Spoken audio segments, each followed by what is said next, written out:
All right, welcome to the Daily Dirt with Dustin Diggs. I'm here with Brandon Shadowb Jackson.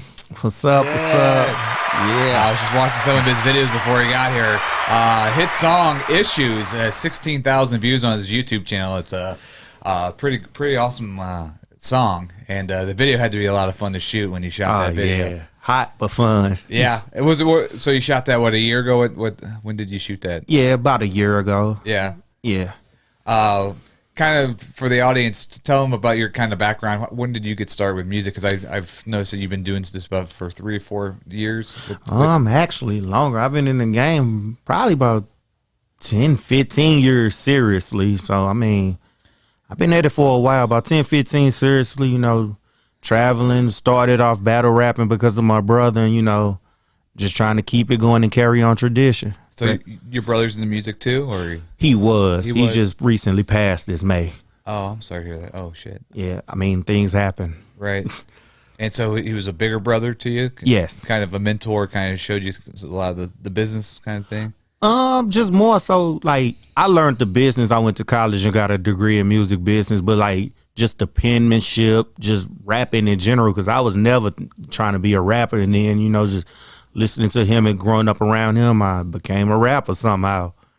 So going to school, what's you learned about the business part of music, or did you learn kind of like the production part? Both. Both? Yes. So do you produce like these songs you have here on your YouTube channel, which we'll cut to? I didn't produce the beats, demolish beats, produced them. I did the mixing.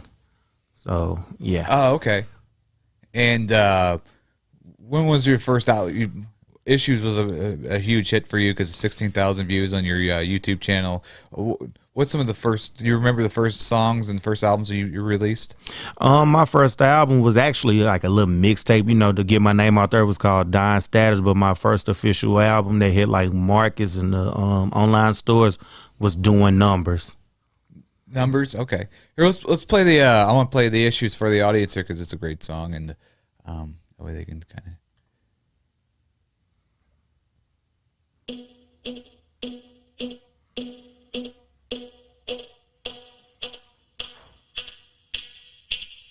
So it's playing this right there. That's dope.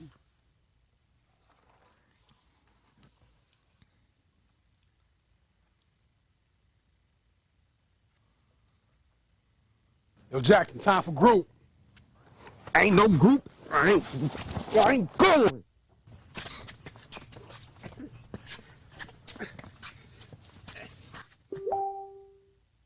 Now, Mr. Jackson, I'm not here to judge you. I'm only here to help you.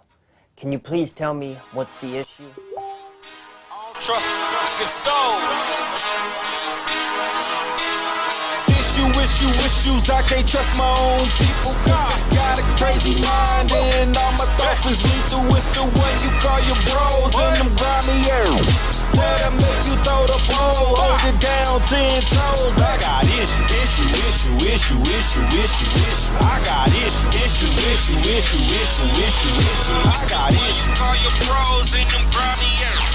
I got issue. You toe the pole, hold it down 10 toes. I'm strapped equipped with the toolery. I let it hang like my jewelry. So beef with me, straight foolery.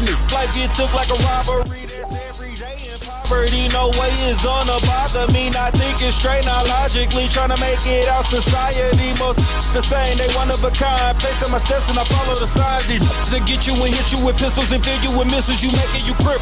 Young, they don't give a. They been corrupt, shooting shit up, hitting children up. Can't take a punch or uppercut. Soft as food. Issues. I can't trust my own people, cause I got a crazy mind and all my thoughts is lethal. It's the one you call your bros and them grimy air. That'll make you toe the pole, hold it down 10 toes. I got issue. I got issue. I got issue. Call your bros and them grimy air. I got issue. Toe the pole, hold it down 10 toes. I got demons, evil people when they dance in my cerebral. I got feelings out to give me quickly, but my moves too shifty. I take a out before I let an angel lift me. Watching, I know that they plotting. Cause I left the hood, don't mean it left me. Got a big stick in the sniper ready. All I gotta do is hold it steady. That bitch to slam like Lisa Led. That to hang like an ornament for those trying to get me on some ballin' shit. Them street laws, I know all of it, and I follow it like the parliament. Issues, I can't trust my own people. Cause I got a crazy mind, and all my thoughts is lethal. It's the one you call your bros in them grimy areas. That'll make you toe the pole, hold it down 10 toes. I got issue. I got issue. I got issue. Call your bros in them grimy areas. That'll make you toe the pole, hold it down 10 toes. All right, man, that was awesome. I love that video. The guy in the video, I think he does like I don't know his name, but I've worked with him before. I think he's an improv actor. He does improv. Is he kind of the guy who's the therapist or? Oh, Ryan Connor. Yeah. I think I met him before. I think he does acting. Yeah, he does a lot. Musician. He shot the video. He does it all. He does a lot. Oh, he shot the video? Yes. Oh, I was wondering. That's my next question. Who shot the video? That you guys did a lot of green screen. I could tell. And yeah. And I like that. Like you kind of played it like a character. Like you did some acting and played that character. What was the influence when you wrote that song "Issues"? What was going through your head? Honestly, I just wrote it off the spur of the moment. I didn't I heard the beat and I'm like, I got issues, and then I just ran with that. Okay. I always kind of wonder, like, when artists have songs, what's their inspiration of creating their music? What's some of the people you were influenced by growing up? Definitely Tupac, 50 Cent, G Unit, Diplomats, Biggie, Big L. I mean, the list could go on. Big Pun, but yeah, them was definitely like my main influences. But a lot of R&B too. We must be the same kind of close to the same age because that's kind of like 90s kind of hip hop, isn't that? That's kind of what I grew up on too. Yeah. I was listening to all those guys as well. I love the Chronic 2001 was like one of my favorites. Oh yeah, that's a classic. Yeah. 5 mics, definitely. Yeah, that's one. I remember listening to that when I was a kid in high school.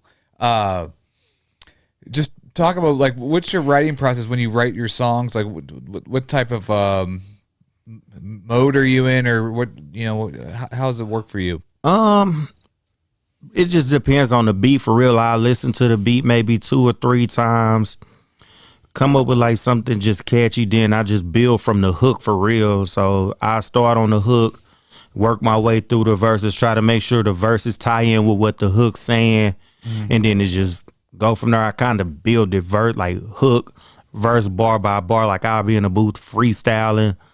I'm like, oh, I like that line. Let me add this, and I kind of build it that way. You build that way. There's a guy that was on here. I forgot his name, but he builds it the opposite way. He does like the verses, and then he kind of figures out the hook after he has the whole entire song kind of with the verses. So it's neat to see people's different creative process. I actually do it. It depends. Like it really depends, because sometimes the hook be the hardest thing to come up with. Sometimes, so I'm like, okay, let me write the verse, and based off what the verse saying, I could come up with a hook. So it kind of plays its role. Right, because you really want to make the hook really catchy, right? I mean, it's the goal for people to do it. So growing up with your brother, doing music, working in St. Louis, you said you travel a little bit now. And so where are some places that you've been to? Atlanta, New York, Mississippi, Iowa, just pretty much all over for real. How's it? Because I think you're the first person that's come on here that's talked about New York. How's it playing in New York? Like, how's the scene in New York? The time I went, it was actually more on the business end. I went out, I won a competition, and when I went out there, we went and had a sit down with Atlantic Records, and this was kind of like when I first started, and pretty much that's kind of where I learned the ropes. And they're like, yeah, we could work a deal, but you got to get your buzz up, and that's pretty much where it came from. And it's a tough challenge, doing it out here, but I'm consistent. I mean, I still got the people in my back pocket. I'm just trying to make it happen. So when you sit down with a record label like Atlantic Records, like, so What's some of the critiques that they told you? You had to get buzzed. What, you had to get more of a following? They're saying? Pretty much, they said I had the skills. That was undeniable. They're like, you have the skills, you have the image, you have everything but the following, and that was the problem, the following. Right? Do you think it's the I guess the music business is a lot different now that they probably want people to kind of already have that kind of following before they even kind of invest in you, right? I mean, it's and that's kind of what I believe it was. Right. What year was that? Actually, when I first started rapping, kind of one of the first big shows I done, that was like 2008-ish, something like that. Like, I wasn't even taking it serious. It was a mixtape track I done to someone else beat. I won the competition, and when they're like, hey, you won, that's when I'm like, oh, let me go get some beats and get serious. Yeah. And threw some songs together like a little EP demo, and then we flew out there, and it went from there. Right. So the competition that you were in, what type? Was it like a rap battle competition or? It wasn't really a rap battle competition. It was like, I think it was like 50 performers. They all performed, and I actually ended up getting chosen. Like, we all performed, done our songs, and like the most creative, best performer, like all tied in one. They was critiquing on different things, but I ended up winning. I didn't even know or think I was gonna win, but somehow I pulled it off. How many people were in the competition? Like, was it like? It had to be about 50. It was a lot. It was a long show. Wow. Yeah. You beat 50 people out. Yeah. And it was it like a tier thing that you would go head to head with people, or was it just no? Like, the judges was there, and at the end they picked the person they chose to win. Oh wow. Do you do rap battles? Are you good at freestyle? I used to. Do they? It seems like I know they have it on like TV, the rap battles, but it doesn't seem like it's. I don't see shows having rap battles anymore, like locally. Nah, I mean, Yeah, it's some that actually do happen out here. You just got to know the rappers, and they do like their own movement and got their own little groups, and they still do it out here, but it's just not as noticeable as like regular shows. But they still do it out here. Yeah, because I remember back in the 2000s, my buddy would always go to rap battles, and it was like the big thing, like back in like 2000. Feels like it was like 2004 or 2005, and when they would do that. Are you good at freestyling? Or are you the type of person that writes everything out? Like, I mean, I could say I'm decent at freestyle, and I could do it. I could rhyme all day, but for a battle, I would prefer to write it out and study, because you got to master your art and study your opponent. Mm-hmm. And so I prefer, like, if it was a all-out freestyle battle, like, I mean, I have my lines jotted down, memorized, and know how to word them in order to what they say. So pretty much I say jot down a couple punchlines, metaphors, to send at them. But I always know if I stumble over a word, I can always come back with the freestyle. Okay. I saw that there's a video with you and Murphy Lee on your YouTube. Did you open up for Murphy Lee, or did you? Actually, that was a college tour. We done a college tour together. You went on tour with Murphy Lee? Yes. Oh wow. We'll talk about that. How just that experience was. It's something we can talk about on the podcast, of course. Yeah. It was all good though. It wasn't nothing bad. Actually, another competition. Like, I went to EI, the music school. That's where I got my degree at, and they was doing a competition amongst all the students.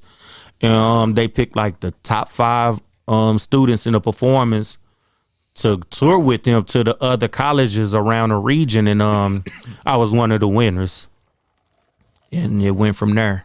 Going to the attending the EI school, I guess it shut down, right? It shut down a few years ago.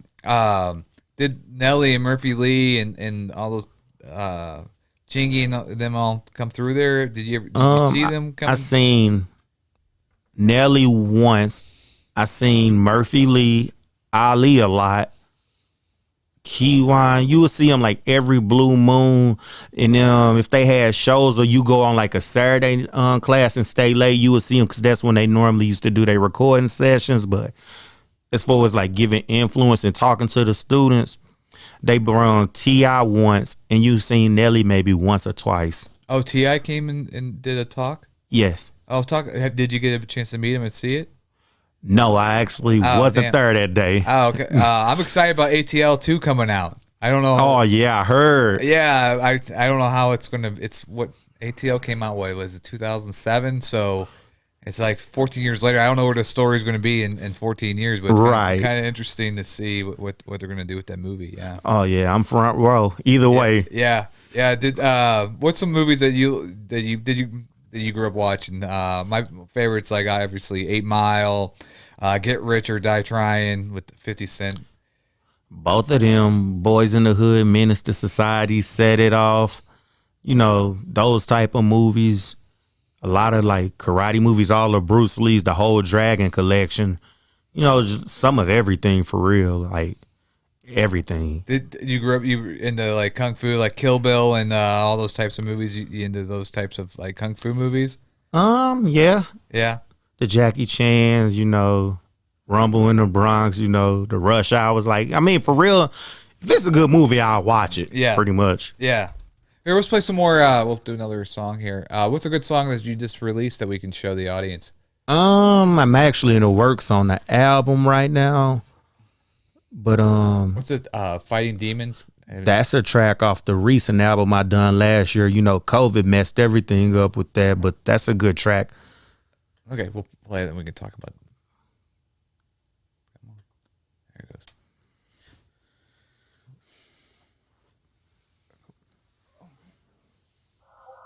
Got a crazy mind, this is lethal. It's the one you call your bros in the grimy ass. They make you toe to pole, hold it down, 10 toes. Hold on, what the fuck is you? Hold on, bro. Hold on. Ugly ass thing. Y'all see this? Let me zoom in on this shit, man. Ugly ass thing, what the fuck are you? What the fuck you standing there for, man? Don't be walking up on me like that, nigga, you don't know me. Bro, chill out, man. Chill out. Hold on, man. Man, fuck this shit.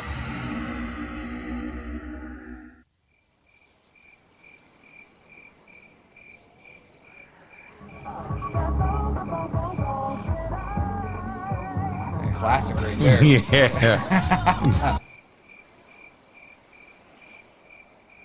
Man. It was funny because that was actually What was on the that radio. thing? Oh, I'm like, hey, had some big ears. Yeah. Shit was ugly, though. What was it? Damn. What's up, B? Man, you can't be doing that, man. It's just me. What's up? What you been on, man? Man, I'm a little tense right now, man. I got some stuff going on. I've seen some things. I don't know what it is. You seen the movie Fifth Element, the thing with the earth? One of them? This is the real world, B. Man, I don't know, man. I might be on some sci-fi AMC shit, but man, I've been tripping. I'm finna go lay down, man. Oh, well, you tell me about it tomorrow. I'm just gotta go finish this mixtape that I got these people waiting on. Oh, yeah, go ahead. Get that shit going. I'll catch up with you. All right. For sure. Damn kids. Need to rake these goddamn leaves. Shit. I love the comment. Who left my damn door open?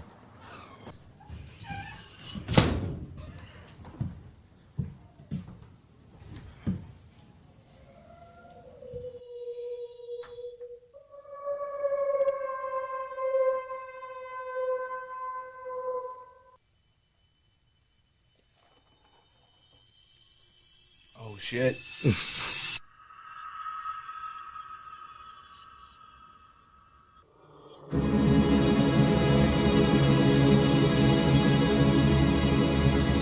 Hey pussy nigga, listen up, fuck a thread, it's a one-out. It's a one-out, it's a one-out, it's a one-out. I've been grinding since a youngin', down and dirty, wanting something. Wanting something, wanting something, wanting something. Scoring up with inner demons, see them in my dreams, they coming. Dreams they coming, dreams they coming, dreams they coming. Mama hopping jobs, dad was gone, I ain't no better. Streets can't raise a man that was set to be be my own failure. I didn't understand, didn't have a plan, I just couldn't let up. Got a kid to raise, child support was like another set. I'm trying to do right, but I did it in the wrong ways. Baby mama looking at a nigga straight sideways while I'm bagging weed and I'm loading up AKs. Tyler Perry shit to get rich, bitch, we made plays. Only thing on my mind was fuck the world and get paid. While my small circle poking at my back with knife blades. Anxiety on 10, nothing never made me feel safe. Started toting pistols, nigga went and caught another case. My brother setbacks hurt my soul to look him in the face. The streets they keep you running, in the end you will lose the race. I'm feeling like I'm it, playing tag on this paper chase. Fishing in the lake of fire, hoping Satan take the bait. Nigga, listen up, fuck a thread, it's a warning. I've been grinding since a youngin', down and dirty, wanting something. I don't got too many friends, that shit been dead, I'm counting hundreds. Squaring up with inner demons, see them in my dreams, they coming. All in my head, fucking with my brain like it's haunted. No one can save you niggas, so you better start running. Start running, nigga. Start running. Start running, nigga. Start running. Having nightmares, cold sweats that they trying to kill me. Niggas filled with envy in my face and they acting freely, fake identity. Sending bad vibes and energy. Shit been foul, no penalty. So dark and nasty like the shit mixed with Hennessy. Got me sitting thinking is the past starting to catch up. It's a long line and I'm feeling like I'm next up. Doing a lot of dirt, chasing bags, getting checks up. Ripping niggas off jack, boys getting them set up.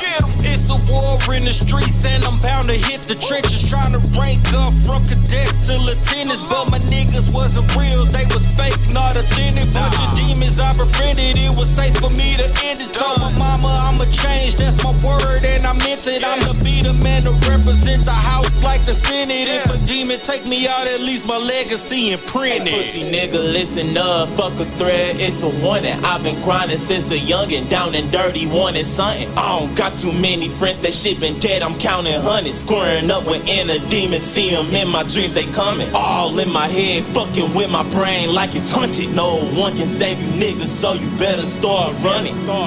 Start running, nigga. Start running. Start running, nigga. Start running.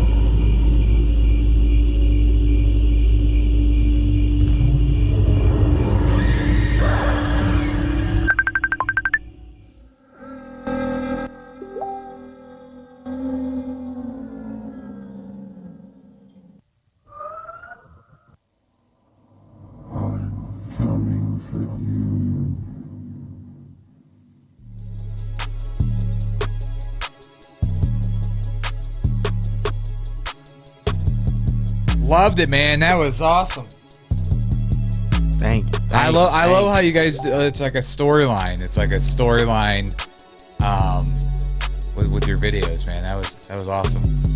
Was it the same guy that was in the mask that was in the other video as well? Was that Connor? Ryan played one part of it, but nah, that wasn't him in the mask. Okay. Well, shout out. That was awesome. I like. The guy that did the hook, I met him before. I had met him at a show or something. What was his name? AJ Akeem.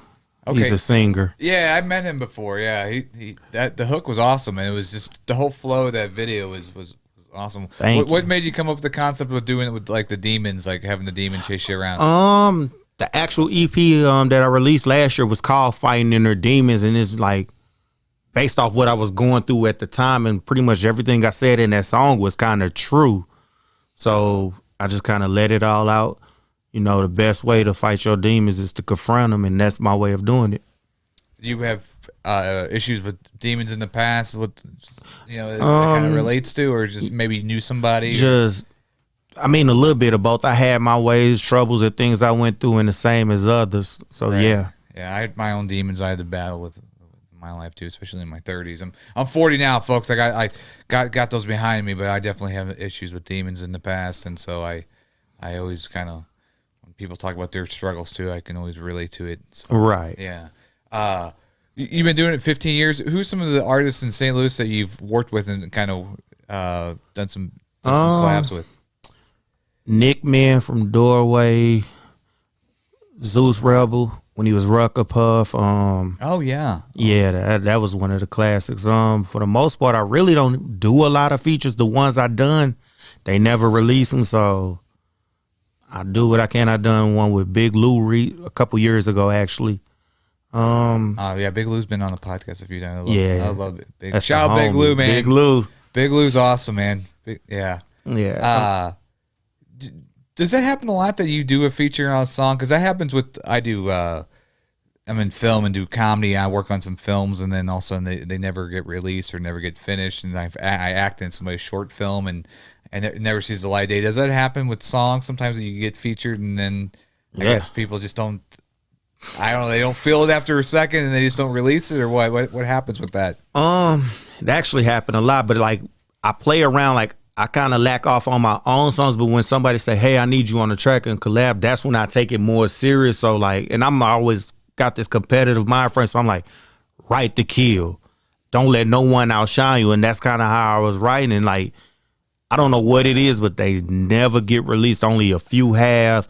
And I'm like, do I need to, take a step back, or what I need to do to get them out? But it just don't work that way. So I'm like, hey, I'm going to just focus on what I'm doing, the songs I make. And if somebody want to feature, it's cool, hit me up. But if not, I know what it is. You're talking that you got a new album coming out. Do you look back at your old stuff and kind of like, is it kind of like critique it? Do you like, oh man, I wish I would have did that one different or something? Or do you feel like you progressed as an artist? Like the style of music you did maybe like 10, 15 years ago is different now? Actually, like the progression, the creativeness, is better.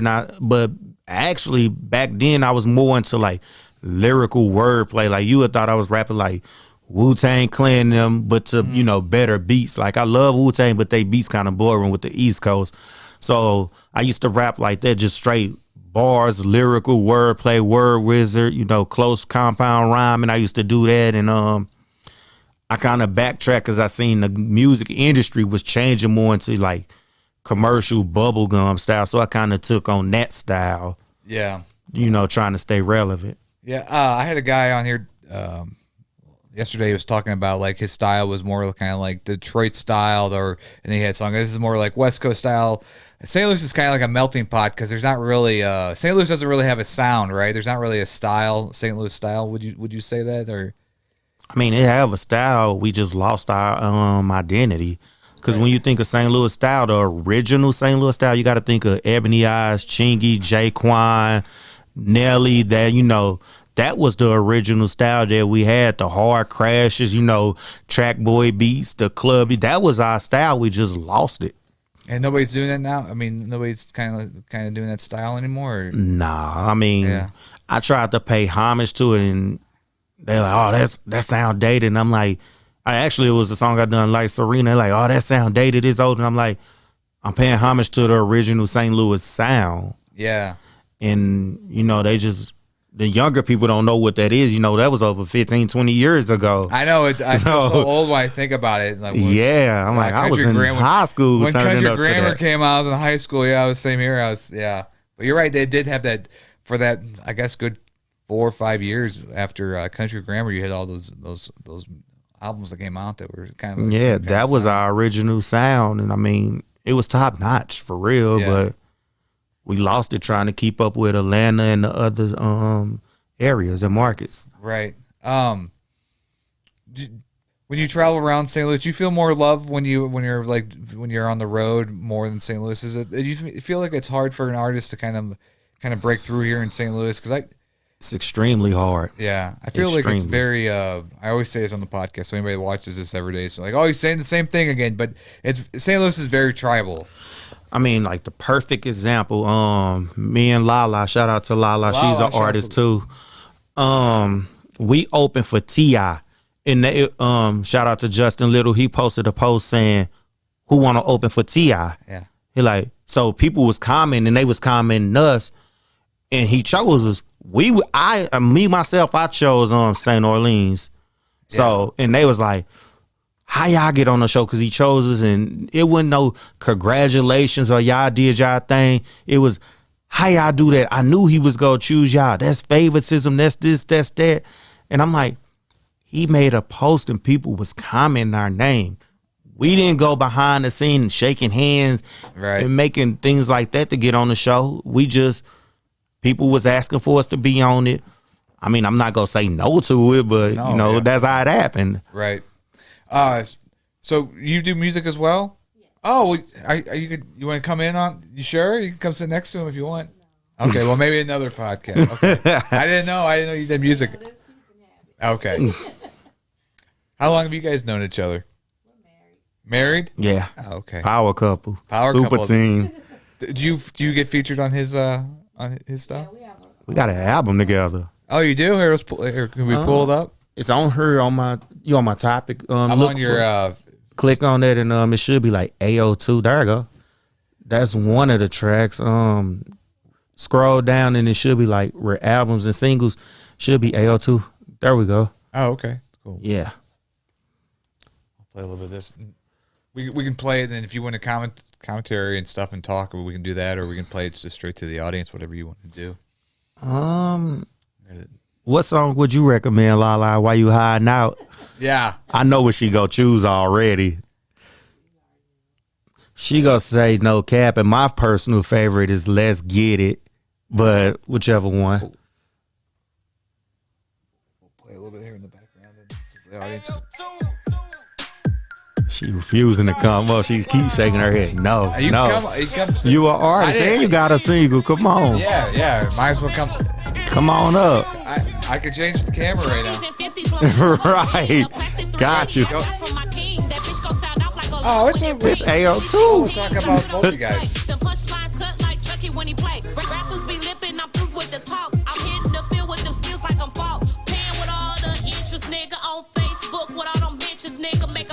Run 14 inches, nigga. Man, my troops be in the trenches, nigga. Equip the pen we use for triggers, niggas. And hit the line like hope benches. These sadly, I don't. Left dismember figures. One to bet, then end the figures. And I take the paper like a printer, nigga. So you pop the triggers and you make it rain. You a terrorist. Saddam Hussein, but the street niggas don't know your name. Caught you slipping and expose your game. Man, I'm tired of these lying ass, capping ass niggas. Tight jean, lean, sipping, rapping ass niggas. Take it to the street, where happen ass nigga. You a capping ass nigga, no capping little nigga. Pop the triggers and you make it rain. You a terrorist. Saddam Hussein, but the street niggas don't know your name. Caught you slipping and expose your game. Man, I'm tired of these lying ass, capping ass niggas. Tight jean, lean, sipping, rapping ass niggas. Take it to the street, where happen ass nigga. You a capping ass nigga, no capping little nigga. No smoke, won't beef, nah, I ain't backing down to the lesson learned. Like I see you with a cap and gown. Back to attack, it's a track. All you rappers now black beret on the daily mission. Cooking tracks up in Hell's Kitchen. Shots fired with a sniper vision. Verbally break them down like a compound. Gun sounds ringing through the town from the Tommy drum rounds. 30 niggas hopping up the car like a circus act. With a couple pistols in my fanny pack. Maniac, about to snap. No Kodak. Shade shots with a cowboy like Prescott. Body armor on me, got me built like a robot. When the beef cooking like a crock pot. Trying to get it cracking, little nigga, what's the hold up? Too much deadly as the hands when rogue touch. So you pop the triggers and you make it rain. You a terrorist. Saddam Hussein, but the street niggas don't know your name. Caught you slipping and expose your game. Man, I'm tired of these lying ass, capping ass niggas. Tight jean, lean, sipping, rapping ass niggas. Take it to the street, where happen ass nigga. You a capping ass nigga, no capping little nigga. Popping triggers and you make it rain. You a terrorist. Saddam Hussein, but the street niggas don't know your name. Caught you slipping and expose your game. Man, I'm tired of these lying ass, capping ass niggas. Tight jean, lean, sipping, rapping ass niggas. Take it to the street, where happen ass nigga. You a capping ass nigga, no capping little nigga. Yeah. Yes.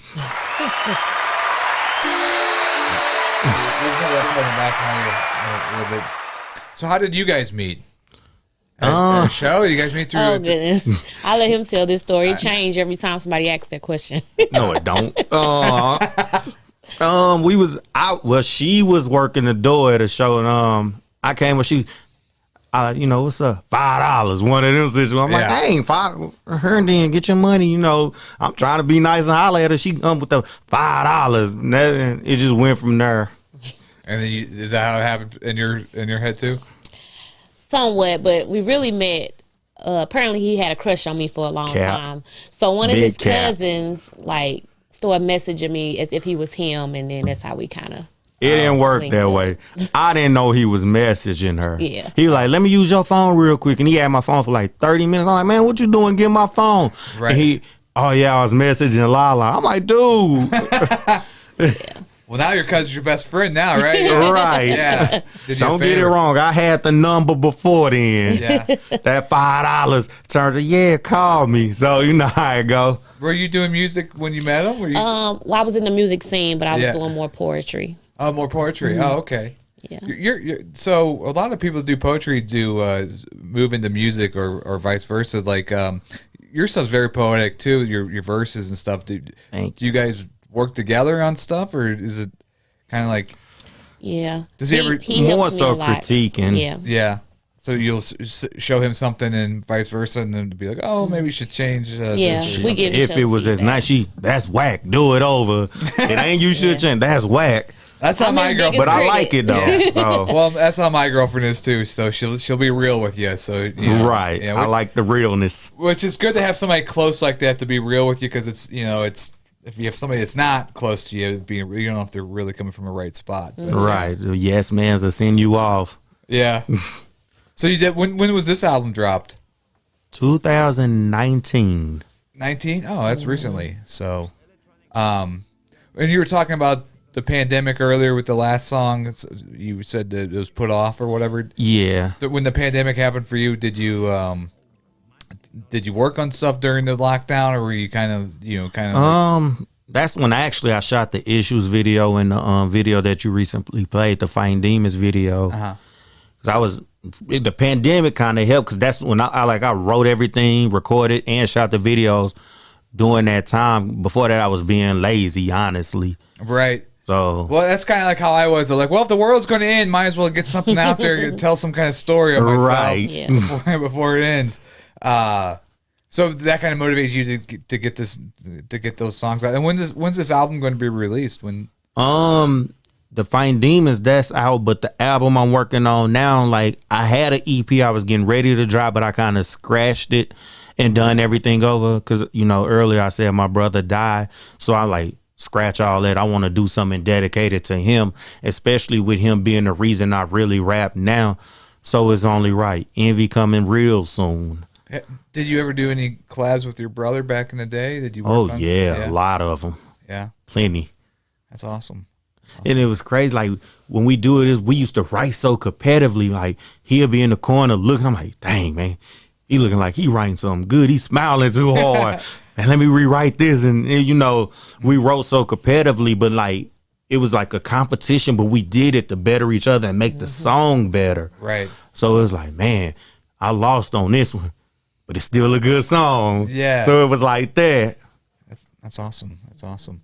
And when you release the album, what's a marketing game plan that you do when you release a song or release an album? I mean, do you try to do a show before the album drop, or try to do one right after? I mean, what's kind of like when it like the day it drop, I typically try to do a show like a release party. Do a show. I had like the video to kind of set it up. Like, okay, this is what I'm finna get ready and drop.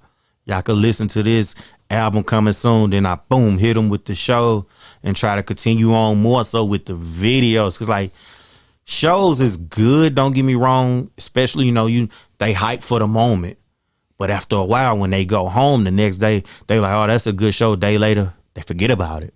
Right. So the video is kind of like, man, that's a good video. They could watch it a couple times. They could always go back to it. If you didn't record the show, it's forgot about. Right. Well, being around, like you said, 15 years, so like back in the day, I guess the whole marketing plan has changed with the social media boom and Spotify, and you got SoundCloud, and then did you used to do the CDs and burn them and sell them? Yes. Oh man, I used to do DVDs of the movies I made, and I miss those. I try to give a guy a DVD now. They're like, "What the fuck is this?" Right? Yeah. It's crazy. I was just telling the artist, like, man, you burning CDs. Why you doing that? Cars don't even have CD players anymore. CDs anymore. Right. I was just saying that a couple days ago, but yeah, me personally, around the time like they was doing CDs, it was kind of good because I was like touring a lot. And you go anywhere else, literally everywhere I went, if you at the shows with the CDs and merchandise and you put on a good show, they go buy it. Right. And like I survived off that for a good minute. I mean, Strange Music tours, 3-6 Mafia tours, the Murphy Lee tour, my own tour, and like it helped me in like the merchandise and CDs is what got me there. So I'm like, shoot, that's a good idea. Then they stopped with the CD sales and stuff. Like it didn't stop, but it kind of died out with time. Away, yeah. So now it's like everything's streaming. So I'm like, man, I gotta up my game. I'm gonna have to get them little QR cards now. Right, I guess that's what they do now. They're like do the card and stuff. Yeah, how do it? Yeah, and then selling merch, I guess, other merch and stuff at the show. Yeah. When you do live performances, like when was the last time you did a live show? Let's see, a live show that counted actually been a minute.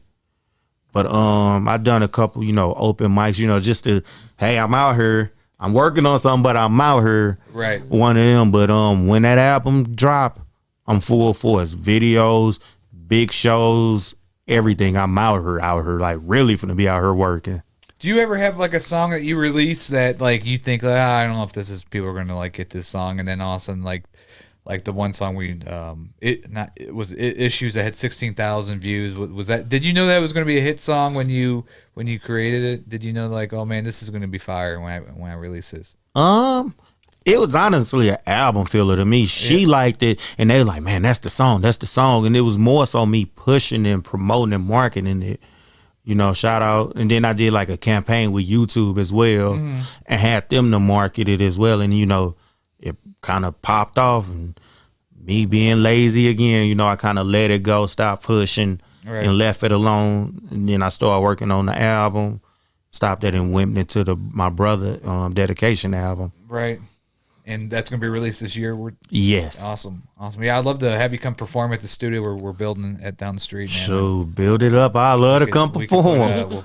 We can put a dedication to your brother at the end there on the video. And but for somebody starting out trying to get into the music business, St. Louis, being in St. Louis, like what's some kind of like things you could tell somebody being as a mentor of like things that they should do, starting out?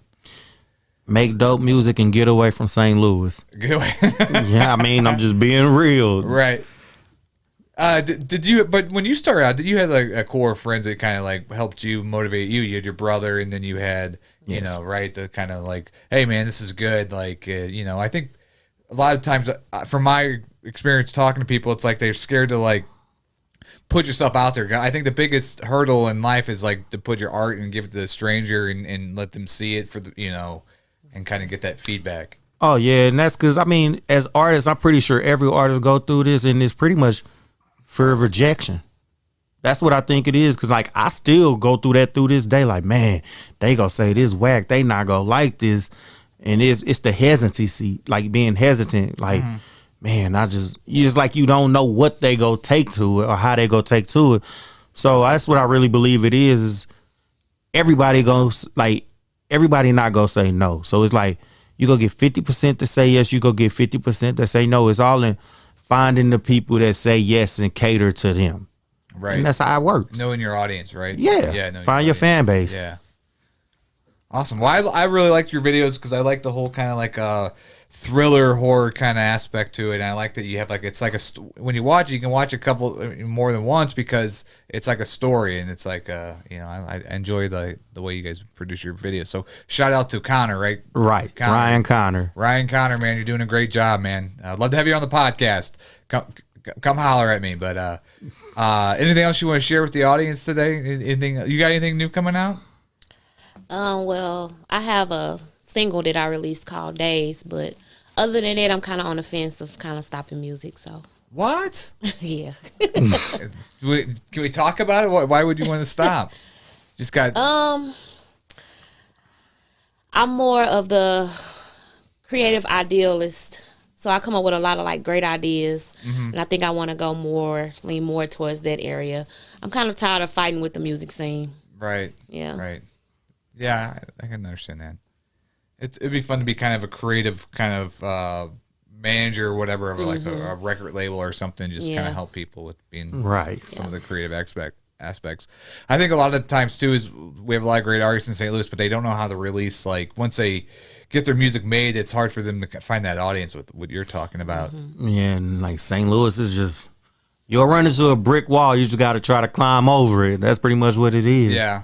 I have faith in it, though. I'm doing this podcast. I'm trying to bring all these artists together. So I think shout out to you. Yeah. Right. I feel like something can happen. I feel like we could be the next Atlanta with like a music and film scene here. I think so. I do. It just take for everybody. I mean, artists, promoters to just come together. It's a lot of talent. It's a lot of like, talent here. Compete. If you go compete positively. Do it for the better.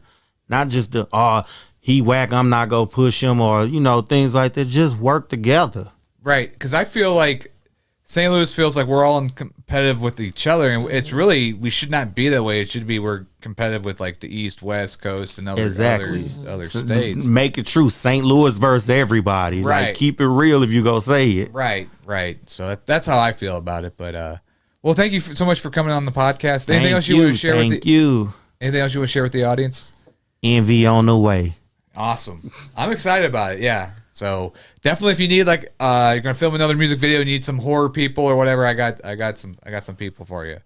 Oh yeah, that'll work. I definitely got one in the works. I got this amazing girl that's been on the podcast, and she does horror effects. And I'll show you her link when we get the podcast here. But she does like horror makeup, and it looks awesome. I need her for Halloween for my baby. Right, that's perfect. Yeah. So also, my buddy has a old sawmill land that's in West Alton. It's an old warehouse, and it would be perfect for like a music that's video. Right up the highway. That's really good. So it's real close. So definitely we'll talk after this podcast. But everybody, thank you for watching today. Check out the Daily Dirt with Dustin Diggs on YouTube. Like the Arch United Network on Facebook, and subscribe to my friend Shadowb here. Great music videos, and thank you again for being on the show. Thank you.